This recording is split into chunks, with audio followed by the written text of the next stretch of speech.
Thank you for joining us for Guidance on Managing Social Media Records. This is a records management seminar delivered by the United States National Archives and Records Administration's National Records Management Training Program. In this session, Beth Cron introduces and explains NARA's guidance on managing social media records. Now, let's join the seminar. Today is the Guidance on Managing Social Media Records online briefing with Ms. Beth Cron. Beth Cron is a records policy analyst at the National Archives and Records Administration.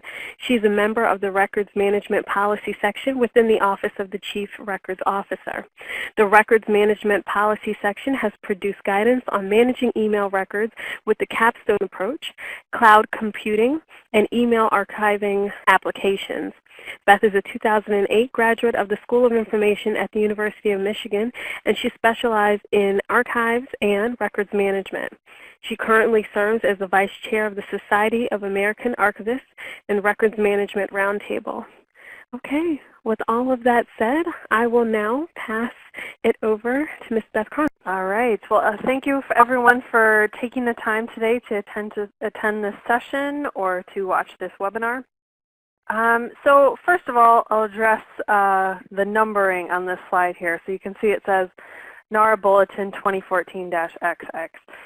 So this was intended to come out, and then we all had a little shutdown. So we're expecting that this bulletin will be coming out very soon. So you should watch the Records Express blog and our website to see when that comes out. So our agenda today is to review this soon-to-be-released bulletin on guidance on managing social media records.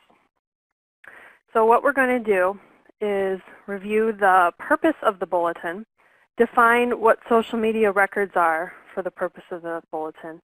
Then we're going to identify the changes for managing social media records and some possible ways to address these challenges.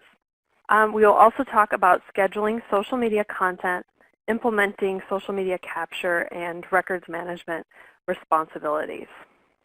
NARA's Records Management Policy team developed this guidance with input from subject matter experts across our agency, the National Archives, and including our Office of General Counsel. We also requested feedback from the public on the Records Express blog, so you may have seen it posted there a while back. And we also requested feedback from the Federal Records Council. We then incorporated this feedback into the bulletin. So this bulletin supersedes or replaces the 2010 guidance on managing records in Web 2.0 social media platforms.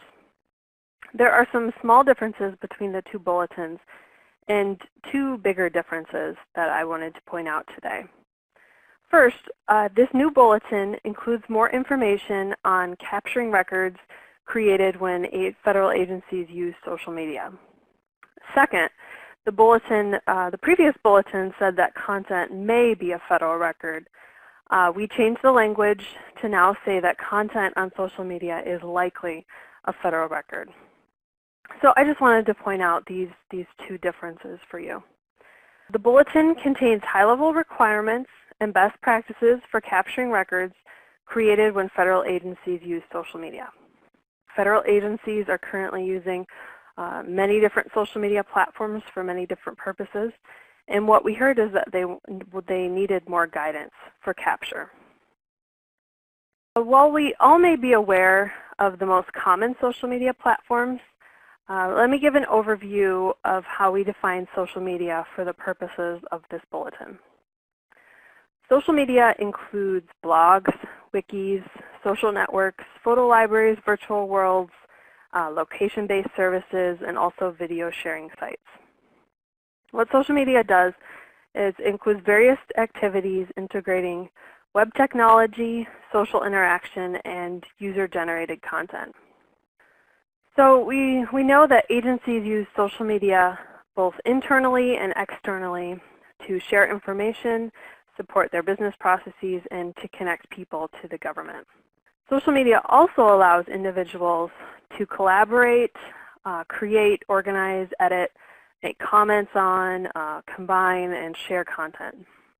So the reason we have Twitter, YouTube, and Facebook on this slide is that they were all identified in a GAO report titled Federal Agencies Needing Policies and Procedures for Managing and Protecting Information They Access and Disseminate.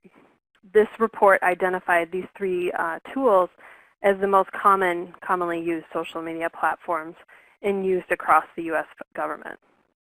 However, we do know that many other social media tools are being used in agencies as well.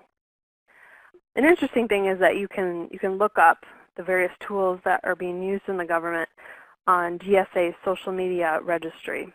And what you can do here is you can put in a URL and you can verify that a social media account is managed by the U.S. federal government.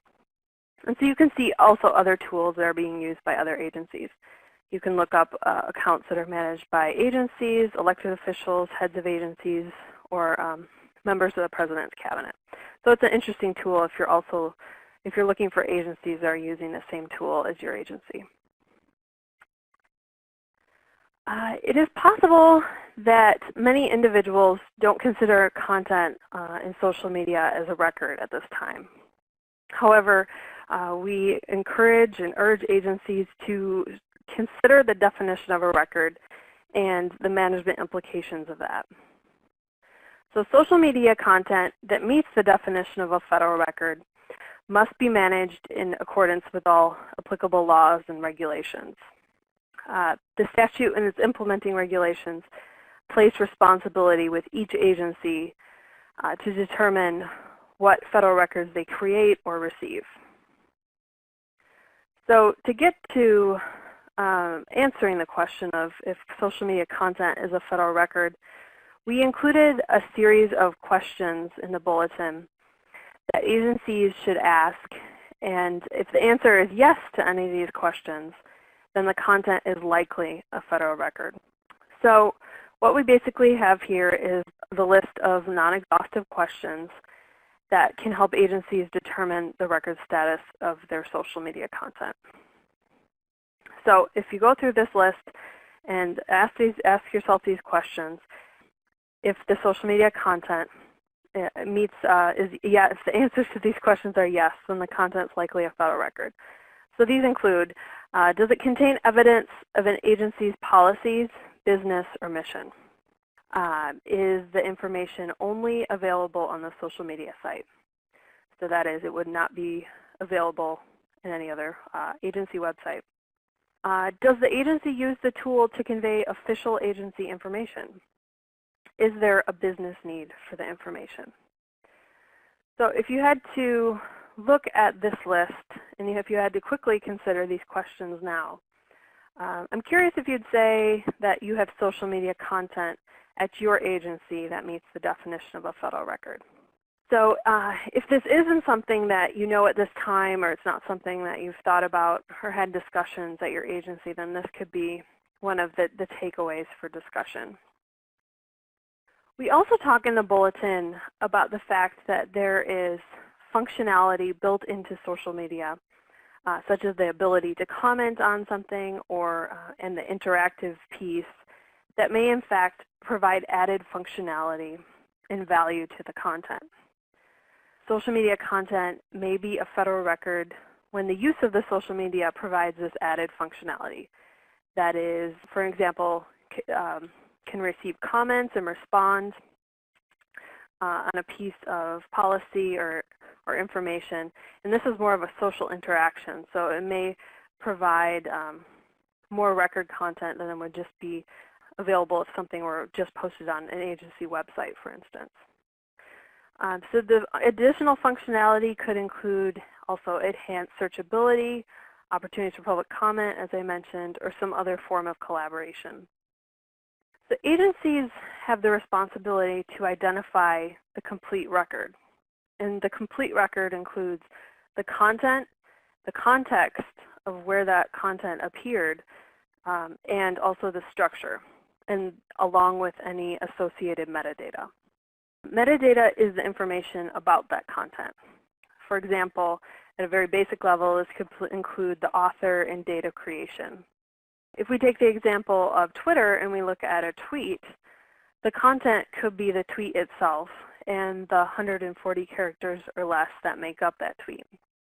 The context could be the threaded responses to that tweet or the replies, and then the structure is captured in Twitter via the threaded response. And Twitter actually captures a great number of metadata elements for each tweet. And if you haven't done that before, it's pretty interesting to Google it and to see all of the pieces of metadata that Twitter does capture in their system. So capturing the content, context, and structure and any associated metadata forms the complete record. This in turn ensures that the records have not been changed, that they were created by the person who supposedly created it, and when it was purported to be created.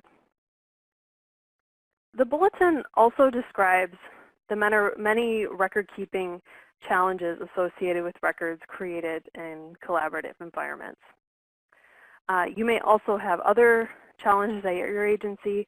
This is also a non-exhaustive list, but some that we highlighted in the bulletin include content that is located in multiple places. So this can make it difficult to determine where the official record lives or where it's located. Another is the ownership and control of data that resides with a third party. So this could be asking the question of who owns the content. Another challenge is the identification of records. And as I just said before, is what of the content on the social media platform makes up the complete record, as well as what metadata is necessary. Another is the development and implementation of record schedules. This also includes the ability to transfer and permanently delete records, apply legal holds, or perform other records management functions.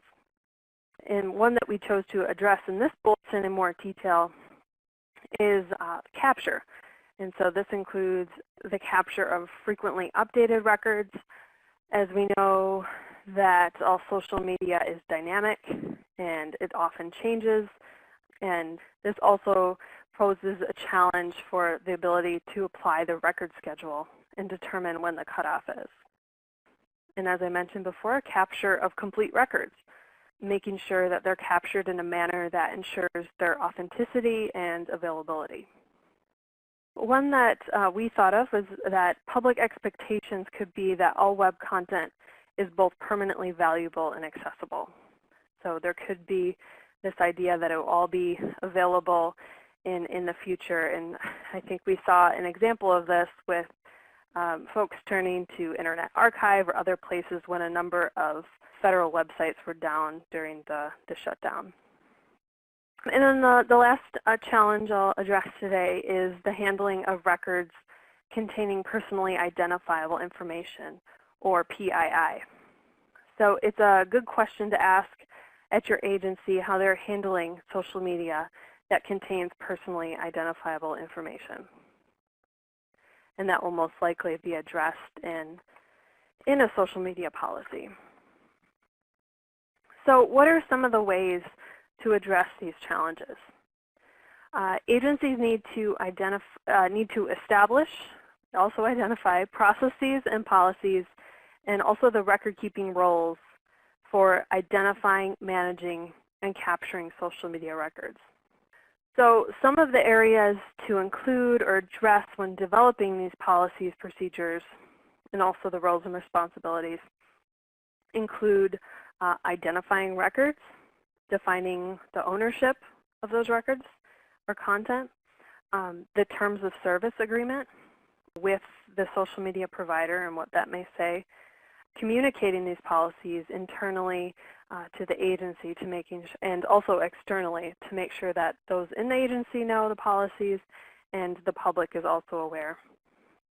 And then monitoring the use and value of social media. It could change over the course of an agency using Twitter or Facebook. And then finally, monitoring changes to those terms of service agreements. As we've probably heard about, these social media providers often will change their public terms of service agreements, and these could have implications for agencies as well. In addition, we recommend that agencies establish a social media working group. This social media working group could be made up of records management staff, web managers, social media managers, information technology staff, also privacy and information security staff. You may want to also include your agency's counsel and any other relevant stakeholders that you may think of at your agency. And so what the working group would do is identify complete records, and it makes sure they include the content, context structure, and any necessary metadata. They would also look at the existing record schedules, review them, and determine if social media records are covered.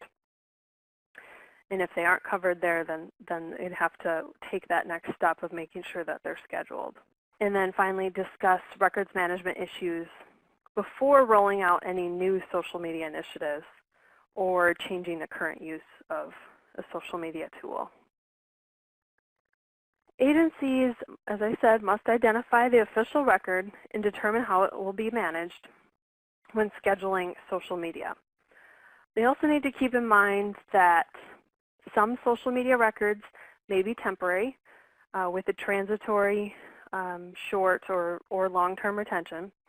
All temporary, but they could have different implications for those. And that some social media records may even be permanent. And one example we give is a blog of an agency senior official or the head of the agency.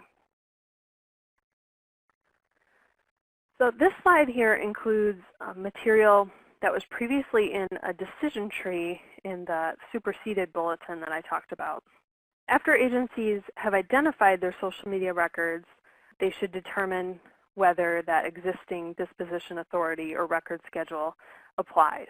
And so this could also include a general record schedule item.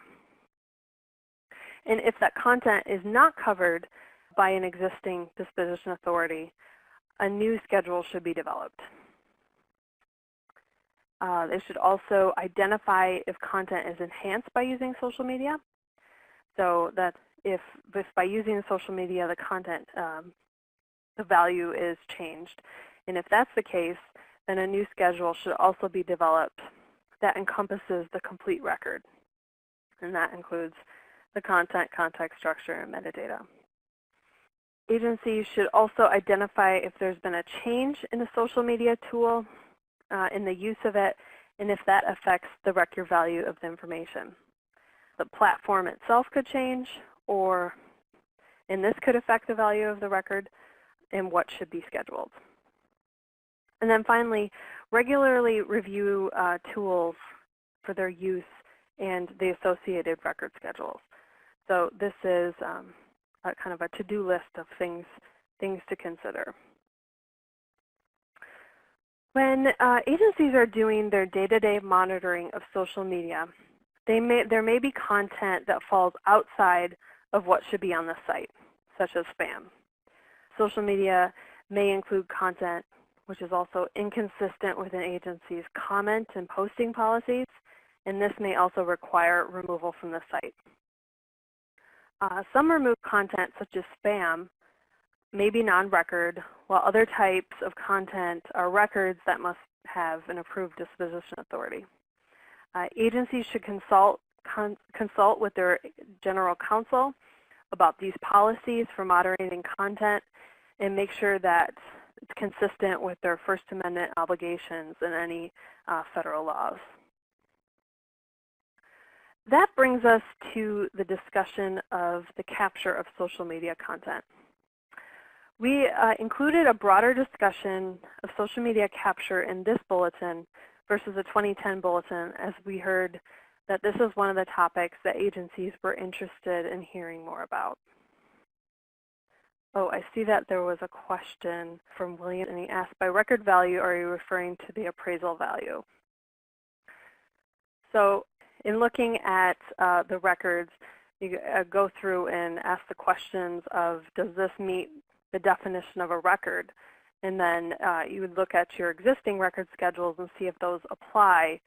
And if it doesn't look like that applies to that content, then you'd be at the point of drafting a new schedule item and submitting that to NARA, and then talking about the appraisal value of those records.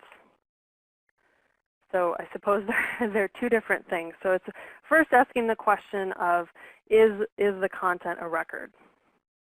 And then if it is, do you have an existing disposition authority that applies, yes or no? So that's kind of the decision tree that I was talking about. And if yes, use that schedule, and if not, then have to create a new schedule that applies to that social media content.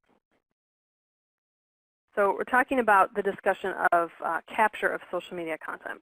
So once records are identified and associated with an approved record schedule, agencies must decide how to manage social media records. One change in this bulletin is the statement that temporary records that are transitory or of a short-term retention may not need to be captured and can be maintained in the social media platform. So this could mean that if the records are transitory, they need to be kept for a very short term, they have a short-term retention.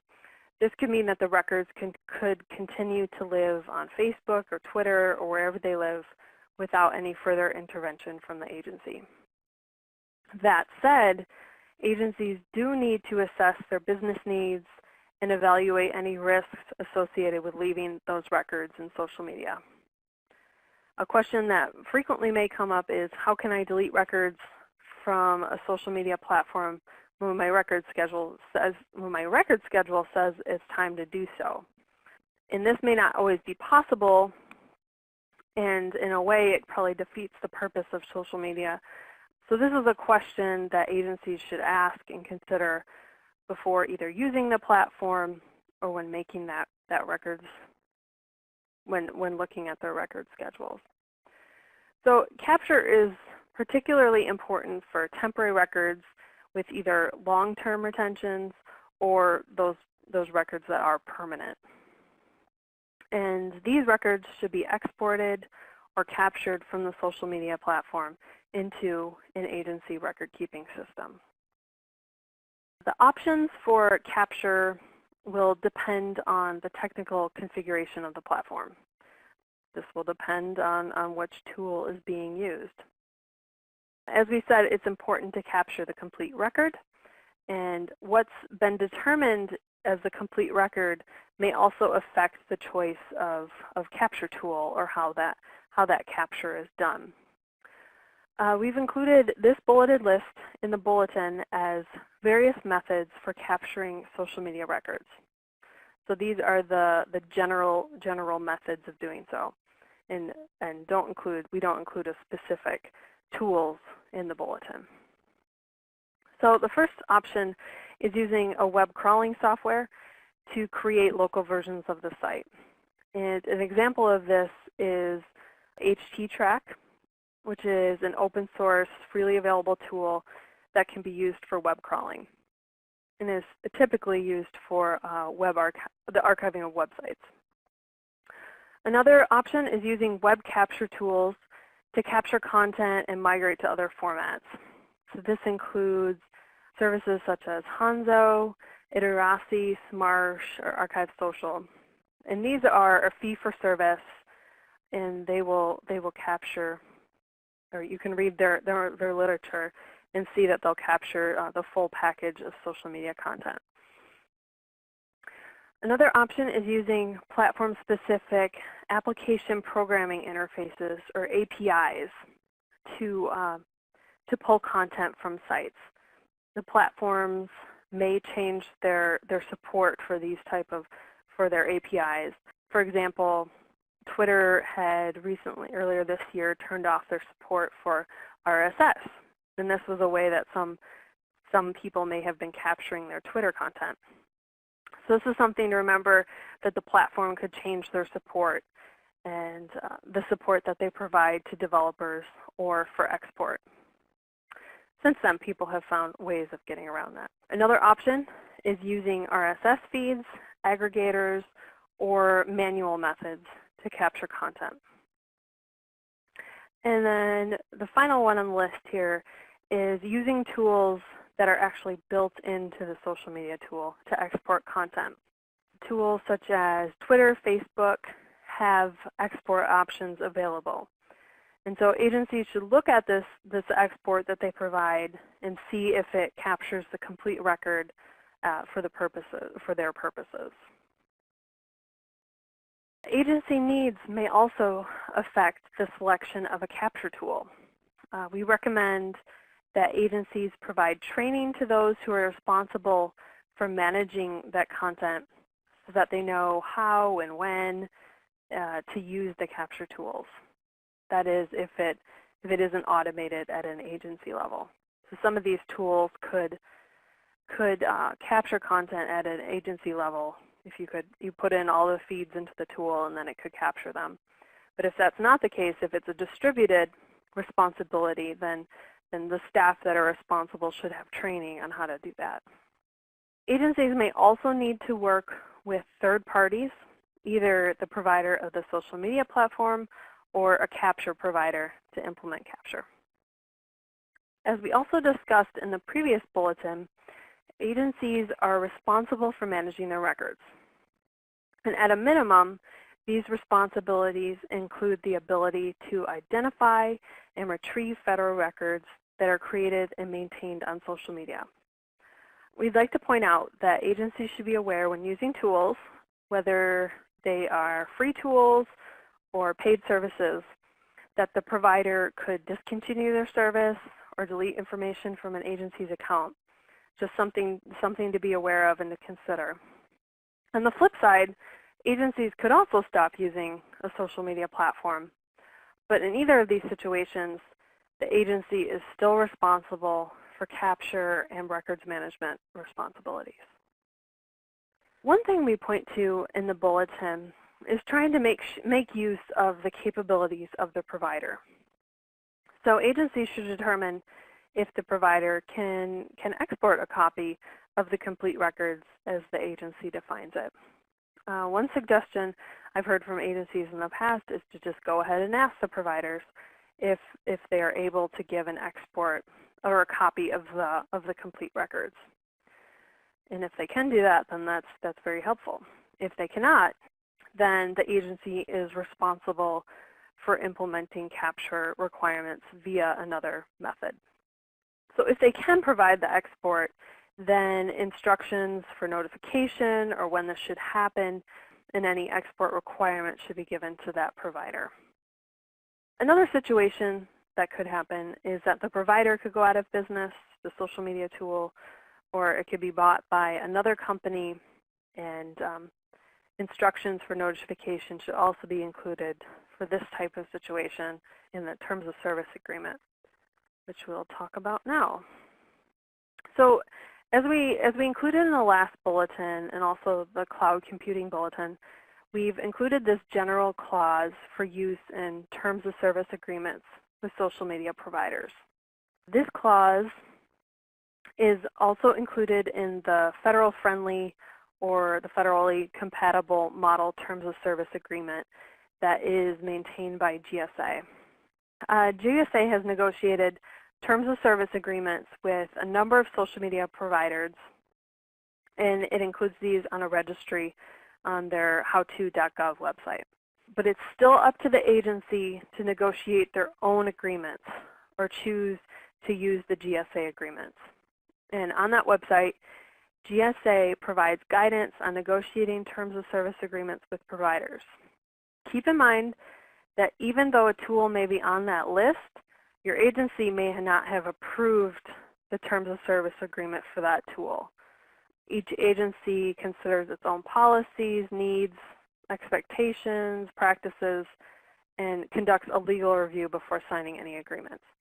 So if you're not sure, I would check with your general counsel to be sure that there's an approved agreement, or if someone in your agency asks.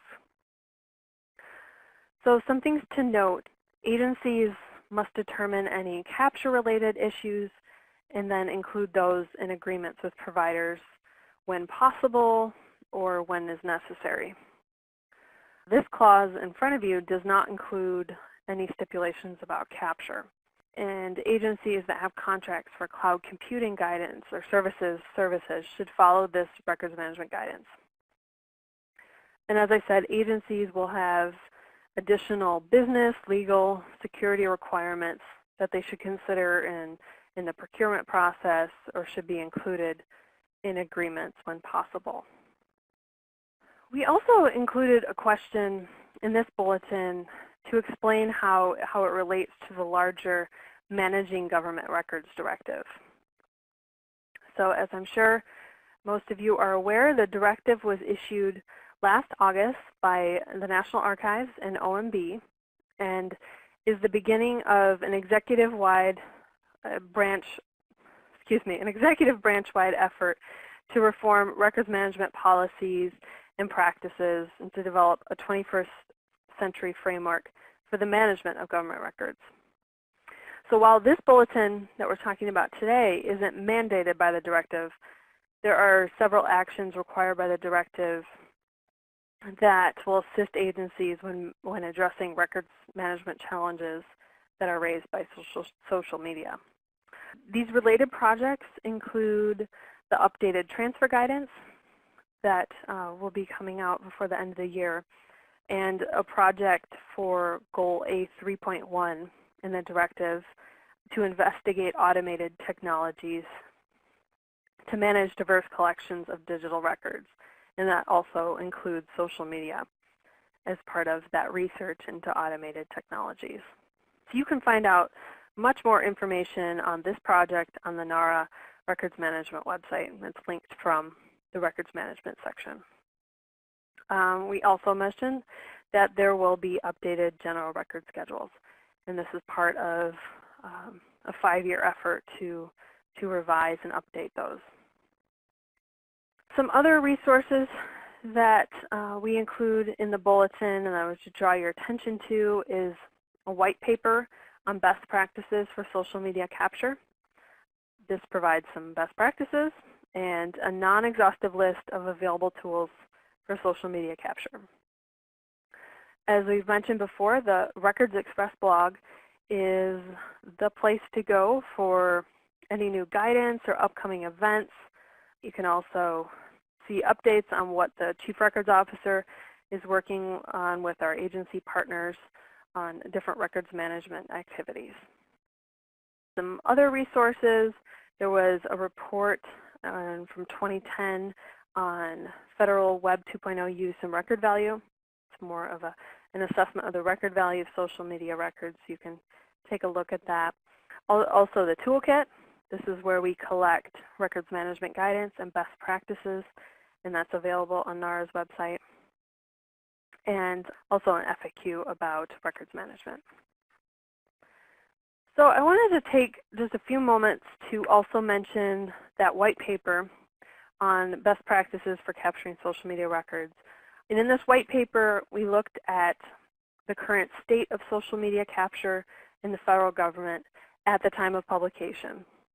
And so that was published in May of this year. We also reviewed agency social media policies that are available on their websites to see how they address social media capture. We found a few examples that we included in the bulletin. And as I said, this was published in May, so there very well may be updates to some of these. In the white paper, we also included a list of tools and services that are available for use for social media capture. And this is a list of the tools at the time of publication. We found that many of these tools come and go, and their capabilities may change. This is the case often for a number of the tools available for Twitter. But I would encourage you to take a look at this section of the paper and to see if you are using any of these tools or if there could be some that would be helpful at your agency. So you can contact me at my email address with any questions. And I see I still have Jill Snyder on there. I'm sure she'd be happy to take any questions as well. So Chuck said, as a records officer, how we even be aware of the social media content? So if OIT are reviewing and tracking social media, do we make sure that OIT involves us, the records officer, in the process of the review? Yes, I'm guessing that's maybe Office of Information Technology. So they might be the team or the people that are responsible for creating content and posting it on sites, and also providing comments and feedback to people that respond. So I think that can often be an issue, is that the records officers may not be aware of the social media content. I believe as part of the open government, all agencies have a page on their website where they have a listing of all of the social media tools in use at their agency. So that could be a good place just to start to see all of the pages that are in use. I know we have that at the National Archives. We have a list of all of the Facebook and YouTube and Twitter channels by location around the country. So the first step would be, yes, being aware of the social media content, and then making sure that they do involve you, possibly forming that working group that I mentioned and inviting them to the table and talking about which content, talking about doing inventory of what content is out there, and making sure that there are record schedules that apply. So that would be a yes to make sure that they involve the records officer or the records management staff. You may not have to be involved in all of the review of the content itself, not the day-to-day business of posting and sharing information, but definitely being involved in the assessment of if that content includes records. Okay, so Jolynn said, similar to when we put a notice in the local papers, the record would be the hard copy notice that we submit. Would it be logical then to convey to our public affairs group that they do have a hard copy of the message in their files prior to inputting it into social media? Well, this is a good part of that awareness of being aware of how these processes work within your agency. So I'm not sure exactly how this process works, but it may be a process that used to be in a paper-based form and is now done electronically. So that would have to be the decision of looking at, is the paper-based form the record, or is it the electronic process that's the record? And I will point out that in the Managing Government Records Directive, this encourages agencies to move toward electronic record keeping. So that's just something to consider. But yeah, I think that would be good to sit down with the public affairs group and talk about which is the official record and where things are being kept and who's responsible for keeping them and who's responsible for doing the capture. Next, we had a question from Stacy. She said, just like with search and other needs that all agencies need, GSA provides a tool for all agencies, helpful for smaller agencies with small social media staff. Can NARA work with GSA to identify a tool to capture records and provide tool support? Also, is NARA working with GSA on TOS for tool capture that there are separate from the SM tools available to us? Okay, I'm not sure which tool you refer to. They provide a tool for all agencies. So they provide generally in their web services part of their page, they include topics such as social media, and that's where they provide the social media registry and other tools. Can NARA work with GSA on identifying a tool? So we are not currently working with GSA to identify tools for capture. That's still something that is in the responsibility of the agency. We did talk to GSA at one point when we were developing the white paper. I had conversations with them about different tools that they had used as an agency. And it was still a work in progress trying to figure out which tools provide the best capture of their social media records. And so kind of the white paper is an assessment of where we were in this year talking about these things. And these discussions will continue to evolve, and we'll continue to look at capture tools and what's out there and what's available. And we'll try to find a place to put these so that everyone can be aware of them. And then it's still at the individual agency level to work out terms of service agreements for capture tools. GSA works on terms of service for the free social media tools, and this is separate from a procurement process that each agency would have to do at their level. So we're not working on a terms of service agreement for any social media capture tools. Shelley, so are you saying that NARA will revise the GRS to include social media dispositions? The revisions of the GRS are underway, and that's something that they reviewed, that team reviewed, and that they're considering. It's a challenging thing to do, as each platform is different, and agencies' use may differ from agency to agency. But that is something that they're considering and trying to work on. But at this point, there's not a GRS. So agencies are responsible for identifying and scheduling their social media content. Let's see, Gail says, has NARA looked into Gov Delivery to perform all of the social media tasks, including web capture? I don't think we have. So this is separate. There's the NARA actually capturing their social media side of the house, and then we do the policy side for federal agencies. So I don't know if NARA's internal records management or social media team has looked at Gov Delivery. It could be something that we are interested. We'll explore that, definitely. Does NARA use a specific tool for capturing social media content? NARA's social media team and records management staff are, I believe, still investigating a number of tools, and I know that they've experimented with using, why am I blanking on the names now? They have used Archive Social and tried a number of other tools to capture social media content. So that's separate from my office, the work that they're doing. But they are trying different things to see what works. Okay, looks like Gail had a question. My agency currently uses Hootsuite to manage our Twitter and Facebook postings. We sat through a presentation on Gov Delivery. It's supposed to be one-stop shopping. It's something we need to check further into ourselves. That's one that I know NARA's looked at too, so we will. Thank you for that information. It's always good to know what agencies have tried or what's worked and what hasn't worked. I'd also be interested in hearing any feedback on that.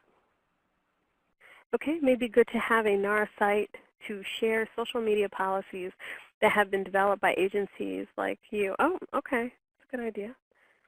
Yeah, that's a good idea. Thank you, Victor. So this does complete today's briefing. So thank you so much for joining us.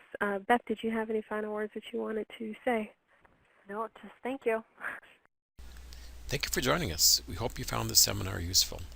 For more information about the U.S. National Records Management Training Program, please visit www.archives.gov.